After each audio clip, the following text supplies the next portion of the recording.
ஒரு டாக்ஸிக்கான ஒர்க்கிங் என்விரான்மெண்ட்லேயோ ஒரு டாக்ஸிக்கான லீடர்கிட்டையோ மாட்டிக்கிட்டோம், ஸ்டக் ஆகிட்டோம் அப்படின்னு நீங்கள் ஃபீல் பண்ணிங்கன்னா இந்த வீடியோ உங்களுக்கு தான். இந்த 2 விஷயத்த நீங்கள் ஞாபகம் வச்சுக்கிட்டிங்கன்னா அந்த சிச்சுவேஷன்லேருந்து ஈஸியாக வெளில வந்துடலாம். ஃபஸ்ட்டு, அடுத்தவங்களோட பிஹேவியரை நம்மளால் கண்ட்ரோல் பண்ணவே முடியாது. நம்மளோட பிஹேவியரை ஈஸியாக கண்ட்ரோல் பண்ண முடியும். அவங்க பண்ணுற ஆக்ஷனுக்கெல்லாம் ரியாக்ஷன் நம்மளோடதாக தான் இருக்கும். நம்மளோட ரியாக்ஷன் தான் நம்மளுக்கு ரொம்ப டேமேஜை கொடுக்கும். அதனால் எப்போதுமே உங்களோட ரியாக்ஷனில் கரெக்டாக ஃபோக்கஸ் பண்ணுங்கள். 2வது, அந்த இடத்துக்கு நீங்கள் தான் போய் சேர்ந்துருப்பீங்க.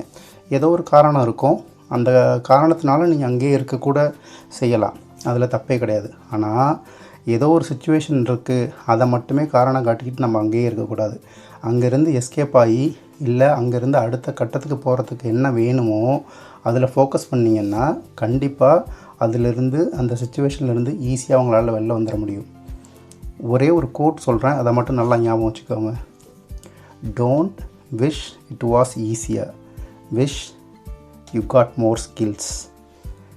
யோசிச்சு பாருங்கள், இதுக்காக முயற்சி பண்ணுங்கள்.